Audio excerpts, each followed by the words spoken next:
மண்ணில் ஆண்டவன் இந்த பூமியை படைத்தானே, அவன் ஆசையைப் போலவே இந்த பூமி அமையலையே. ஆண்டவன் ஆசையே இங்கு பொய்யாய் போய்விடில், மனிதனின் ஆசைகள் மெய்யாவது சாத்தியமா? நன்மை என்றும் தீமை என்றும் 4 பேர்கள் சொல்லுவது நம்முடைய பிழை இல்லையே.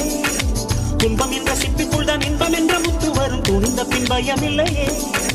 கண்ணீர் துணியில் வைரங்கள் செய்யும் கலைகள் கண்டு கொள்.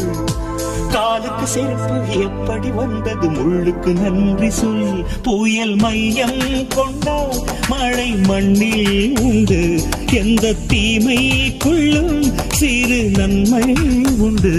ஓ